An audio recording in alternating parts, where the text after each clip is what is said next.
Bon matin tout le monde, bienvenue dans On Jase de chasse, de pêche, de plein air avec moi-même Steph Monette en direct de l'Italie ce matin. Écoutez, hier ça a été la visite des usines Beretta et de l'essai de la fameuse BARX1. J'ai du contenu pour je sais pas combien de jours, mais ça n'a pas de bon sens. Fait que ce que je vais faire, c'est qu'au fur et à mesure que les semaines vont avancer, que les jours vont avancer, je vais vous en mettre tout le temps un petit peu. J'ai fait plusieurs vidéos quand j'ai visité l'usine, quand je suis allé voir le musée Beretta. Plein de choses qui touchent le travail de la compagnie Beretta, comment est-ce que c'est. Je vous ai fait des petits clips que je vais mettre un peu tout dépendant là, des journées ou peu importe, parce que je veux pas non plus vous inonder de ça, mais quand même. Mais hier, le point culminant de ma journée a été l'essai de la fameuse BARX1. Je vais aussi aujourd'hui vous ajouter avec le On Jase le dernier bout d'entrevue que j'ai fait avec Ricardo concernant la BARX. Et là, il l'apprend d'un bout à l'autre, puis il me l'explique au complet. Fait que vous allez voir ça. Puis vous allez voir aussi que la BARX, chaque BARX, elle a été essayée, elle a été testée. Donc, ça va être possible. Je vais vous l'expliquer après. Quand je vais revenir, regardez bien ça, on va faire ça simple en matin, puis j'ai d'autres sujets à vous parler. Je vous mets la vidéo de Ricardo et je vous l'explique après pour vous traduire un peu comment est-ce que c'est. Puis il y en a qui sont meilleurs que moi en anglais, là, je l'ai vu. Fait que gênez-vous pas pour venir ajouter, puis venir ici, faire ça. Tu sais, j'essaie d'y aller global, mais ceux qui pognent des cues, moi je pogne pas des fois quand Ricardo parle, gênez-vous pas, venez les mettre. Ça fait juste rajouter de l'information à la communauté. Puis après ça, une couple de petites nouvelles là, que j'ai pognées du Québec, dont les serres de Longueuil. Puis je vais continuer avec vous autres après. Fait que je vous laisse regarder un petit bout que j'ai fait avec Ricardo, puis je vous reviens après. Go! Okay, one last thing that is very important is the accuracy certificate. So basically, this is from another rifle, but it will look the same like this. So what you will do is you find your serial number on the barrel. You go to the Beretta.com webpage and you'll find a link or how to get there. I mean, you'll find it on the webpage and you can download the accuracy certificate of every rifle. Each rifle is going to be shot in the factory and they're going to tell you some extra data so you understand that it's proven to be under 1 MOA. Wow. Wow. So if you want to go and talk about a little bit about the specs of the rifle, I'm just going to go butt first and then go all the way to the muzzle. Of course, we have spacers in the back so you can adjust the LOP. Synthetic stock, as you can see, which let's say finishing was particularly studied, and this was developed from our experience in the military sector, so it was adapted also for the hunter. We have an interchangeable pistol grip, which means that we will have a different sizes over here. And of course, top mounted, we have a 3-position safety in this case, as you can see. Block, reload in safety while the trigger is blocked, and then fire and reload position.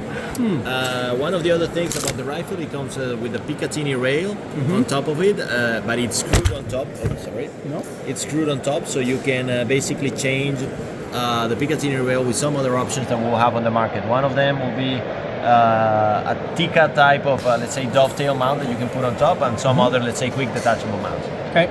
5-shot magazine, orange, in case you miss it, or simply because it's nice and cool. Yeah. And the other thing, it serves as a visual warning that you have a magazine inserted on the gun. That's one of the many things. Yep. In case you lose it, you will be able to find it. One of the other things is, of course, is 100% ambidextrous. We already mentioned that. You can choose independently the side of ejection of where the bolt handle will be. So I can have right hand bolt with left hand ejection in case you need it. No, I don't know if people use it or not.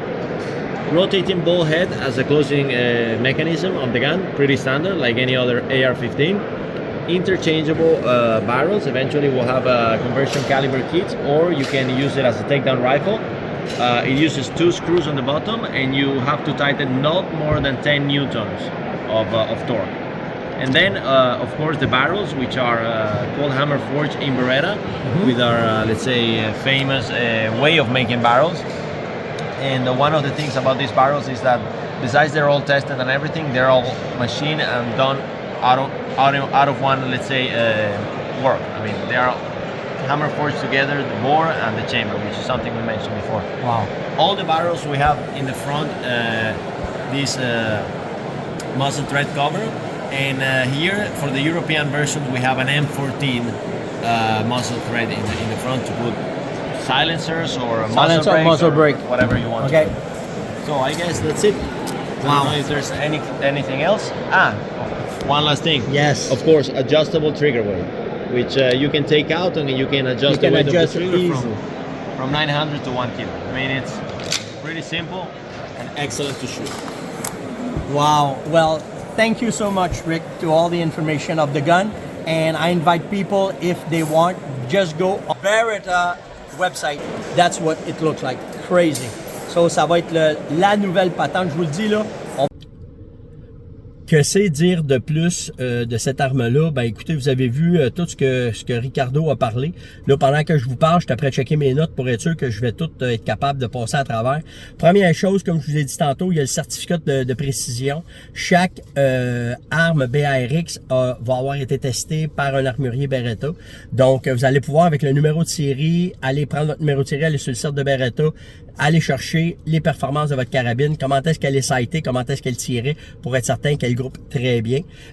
Après ça, vous avez vu que dans tout ce qu'il m'a parlé, il parlait de l'ajustement de la crosse. Ben, comme bien des armes maintenant Beretta, vous allez pouvoir avoir des spacers qui vont s'ajuster pour allonger ou rapetisser la crosse pour qu'elle soit parfaite quand que vous allez tirer avec. La crosse et toute la poignée de la BARX a été pensée par les ingénieurs militaires de Beretta pour être certain d'avoir un maximum de tenue et surtout de balancement avec l'arme. C'est ça qui fait la force de la BARX. Hein. Vu que c'est un système linéaire, il fallait qu'elle soit très bien balancée, très bien bédée pour être certain de donner une précision tout le temps avec l'arme. Donc, ils ont fait leur devoir vraiment sur cette arme-là. La poignée genre pistolet, puis éventuellement, il va y avoir des adaptateurs qui vont se vendre que tu vas pouvoir l'enlever, en rajouter la poignée comme toi, tu peux l'aimer. Le cran de sûreté qui est en 3 positions. Chaque arme vient avec les rails Picatinny et si vous voulez pas avoir ça, ça s'enlève. Vous pouvez mettre aussi des montures conventionnelles si vous voulez pour votre télescope. Le magazine 5 coups orange pour, on a déjà parlé de la sécurité et aussi pour le retrouver qui est plus facile. Les canons sont interchangeables, donc vous allez pouvoir aller d'un calibre à l'autre avec la même arme. Ce qui est intéressant, c'est que les canons sont forgés dans une pièce. Donc, ce que ça fait, ça, quand que le canon, puis hier, quand j'ai fait le tour de l'usine, c'est malade, là. J'ai fait une vidéo pour vous montrer c'est quoi la différence entre un DT11 et un, exemple, un Silver Pigeon. Ben, vous allez voir c'est quoi, pourquoi faire que vous payez tant pour un fusil des fois. Ben, toutes les caractéristiques. Là, je le comprends. Pourquoi que tu payes un prix pour un fusil, puis tu peux payer un autre prix pour un autre. Mais, tout ça pour vous dire que le canon de la BARX est dans un seul morceau. Donc, ce que ça fait, c'est que ça permet d'avoir une meilleure précision avec l'arme. Le bout fileté, bien entendu, dans notre cas, c'est pour pouvoir mettre un anti-recul. Certaines armes, comme en Europe, on a le droit aussi d'enlever l'anti-recul, de mettre c'est pas un silencieux, c'est un... comment tu appelles ça? Donc, un coffre, c'est pas un coffre silencer. En tout cas, pour réduire le son quand tu chasses, il y a des endroits que c'est permis. Puis... bien entendu, on termine avec la gâchette qui est ajustable en 3 positions pour l'avoir forte, moyenne ou très tendre, tout dépendant de nos besoins. Fait que c'était un peu ça, le tour de la BARX. Si vous avez une chance, allez voir sur Coach de chasse, allez voir sur le mur.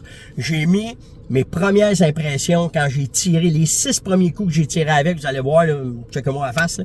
OK? Mais vraiment cool. Puis je vais vous mettre d'autres vidéos. Après ça, on a fait des tirs de précision avec. On a tiré pas loin d'une boîte de balles. Ricardo, qui connaît très bien l'arme, était meilleur que moi sur celle-là. Mais quand même, c'est pas grave. On a tout fait ça. Puis le but, c'est que de montrer comment est-ce que l'arme, pour le prix qu'elle va sortir, comment est-ce que vous allez avoir une arme de qualité et fiable dans vos mains, c'est ça qui va être la force, je pense, la force de vente de la BARX. Qu'est-ce qu'on a d'autre?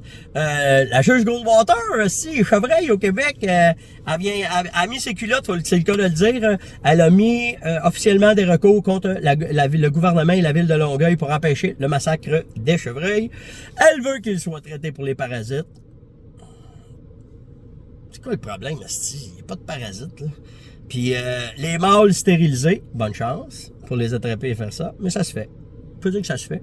Puis relocaliser les chevreuils dans des refuges, pourquoi pas les lâcher dans l'Outaouais, dans Laurentides, les mettre dans des refuges. T'es pognes, t'es changes-les de place, that's it, si ça vous pas la tête. Puis ça m'amène à vous parler un peu. J'ai eu des questions sur la chasse, comment est-ce que ça se passe ici en Italie, OK? Puis Vous êtes une couple à m'avoir parlé de ça. Puis, premièrement, ils n'ont pas beaucoup de gibier. Okay? Le gibier il est restreint ici. Les cerfs qu'ils ont, c'est le roe deer, le cerf brocard et le red stag, le cerf rouge.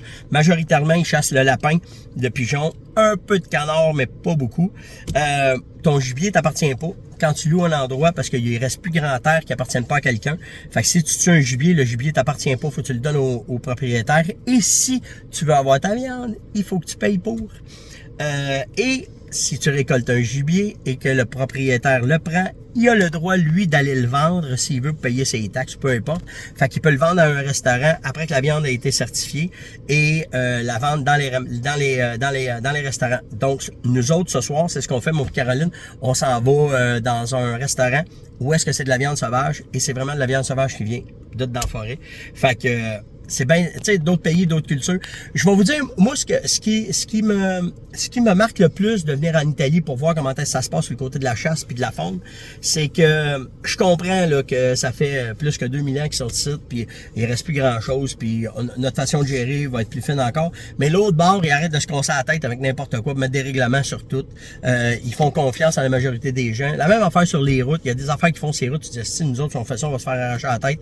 Eux autres, ils se cassent pas la tête avec ça. Fait que, tu sais, il y a des affaires, je pense que c'est tout le temps une question de balance, de pouvoir faire attention au gibier, mais de comment est-ce que c'est. Puis d'un autre côté, de voir ce qui se passe ailleurs, ça te montre que comment est-ce que, t'es bien chez vous, ou comment est-ce que des fois on peut être aussi un peu nono chez nous, mais un balancement des deux, ou l'expérience d'aller chercher ce qui s'est passé en Italie, ce qui se passe en Italie, puis ramener ça au Québec, ben ça pourrait peut-être être des affaires que nos dirigeants devraient voyager un peu pour venir voir comment est-ce que la gestion est faite. Je dis pas que la gestion est mieux, parce que au nombre de personnes qui ont, tu sais, l'Italie, si je me trompe pas, c'est 20 fois plus petit que le Québec, puis dans l'Italie, il y a 2 fois la population du Canada. Tu sais, ça vous donne une idée le monde qu'il y a, là. Mais quand même, c'est quelque chose. Ah, puis pour la chasse, eux autres, pour les gibiers, à plume, ils ont le droit d'utiliser des gibiers, mettons, je chasse le pigeon, t'as le droit de prendre des pigeons vivants, ou t'as le droit de prendre des canards vivants, des attacher par une patte, des mettre là pour essayer d'attirer les autres. Fait que tu sais, c'est complètement différent. Donc, c'était le On Jase de ce matin. Likez, partagez, invitez, posez des questions si vous voulez savoir d'autres choses, ça va me faire plaisir. Là, aujourd'hui, comme il dit chez nous, Happy Wife, Happy Life. Fait que je m'en vais magasiner avec ma blonde. Elle veut avoir des choses qui viennent de l'Italie. Fait qu'elle va aller s'acheter probablement une bourse. Elle va aller voir pour des souliers. On va aller voir les lacs parce qu'il y a quelques lacs ici dans les alentours. Fait qu'on va aller voir ça. Puis ce soir, on va aller au restaurant.